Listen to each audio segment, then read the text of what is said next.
Дорогие друзья, сейчас я покажу ритуал, посвященный богине Сехмет, египетской богине воинства, войны, самой кровожадной богини. Ее сравнивают с Кали, поскольку в переводе означает «та, которая танцует на крови».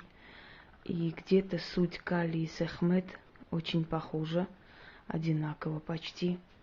Я уже говорила, что все боги имеют одно начало. Ее еще называют всевидящее око Ра, то есть она есть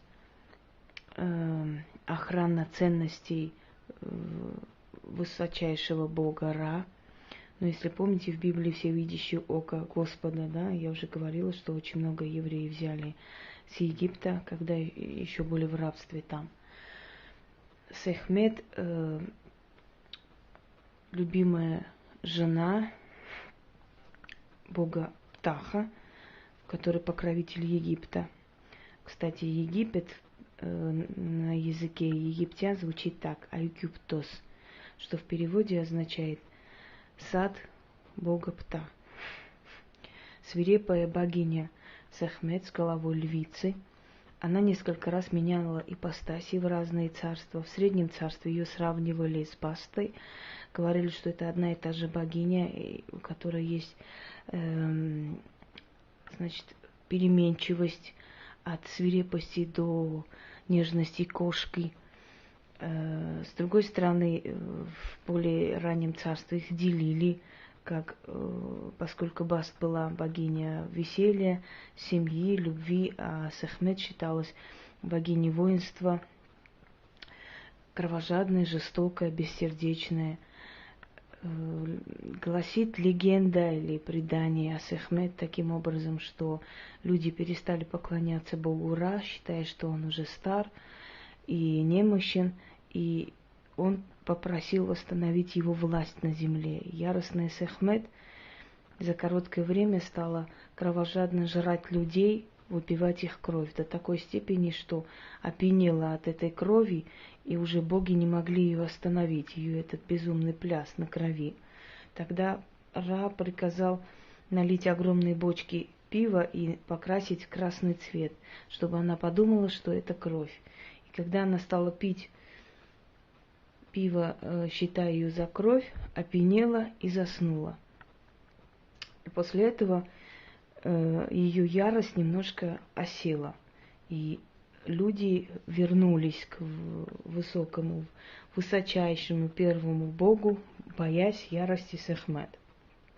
У этой богини мы будем просить помощи, чтобы она наделила нас яростью. Кстати, предупреждаю, что простым людям статуэтку Сехмет держать дома не рекомендуется, поскольку это богиня раздора, ссор, злобы, жестокости. И если я ее держу у себя дома, то потому что я занимаюсь магией, и я обращаюсь к этим силам, а значит, я им даю какое-то задание, они чем-то заняты. Если они без дела просто будут стоять у вас на полке, будут все время в вашем доме организовывать вот эти все ссоры. Будьте осторожны вообще со всеми статуэтками, с Египта это или из Малой Азии, неважно. Это все-таки все божества, демоны, и у них свои функции. Они обязательно будут эти функции выполнять. Я налила здесь виноградный сок, можно белое вино, можно красное вино, любое связано с виноградом. После того, как я проведу ритуал, заряженный ее силой, выпью виноградный сок. Вообще говорить это нужно от 5 до 7 раз, но я произнесу 1 раз. Обращение к великой богине Сехмет. После такого ритуала обычно несмелый человек набирается очень большой воли. Такой ритуал проводит перед очень решительными какими-то делами. Суд это, дележ, развод, как хотите. Либо война, либо какое-то опасное мероприятие, если вы боитесь, чтобы она придала вам сил, ярости, спокойно идти и хладнокровно совершить то, что вы хотите сделать.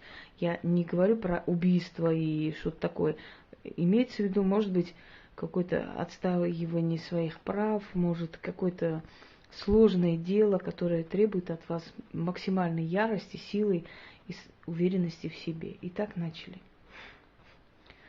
О, великая кровожадная среди кровожадных, взываю к тебе. О, кровавая, бессердечная Сехмет, услышь меня.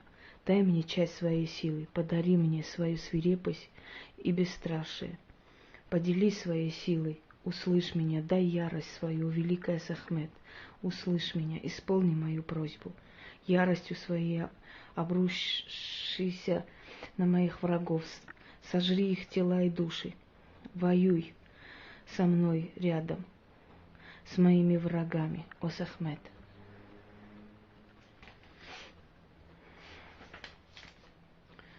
О, великая, свирепая, кровожадная богиня воинства, сожри все препятствия с пути моей, все бедствия и боль. Поделись силой своей, одари меня яростью своей, дай силу и волю побеждать, о Сехмет, услышь меня, к тебе взываю.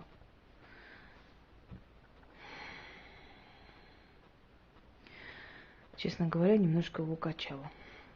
После того, как вы это провели, от 5 до 7 раз выпивайте виноградный сок, либо вино. Белое или красное, неважно. Но чтобы это было связано с виноградом. И ложитесь спать. Я вас уверяю, что любое ваше дело, которое вы наметили, обязательно получится. И вы сами удивитесь, какая внутри вас будет стержень, сила, воля и ярость, которая вам поможет добиться того, что вы хотите. Удачи вам!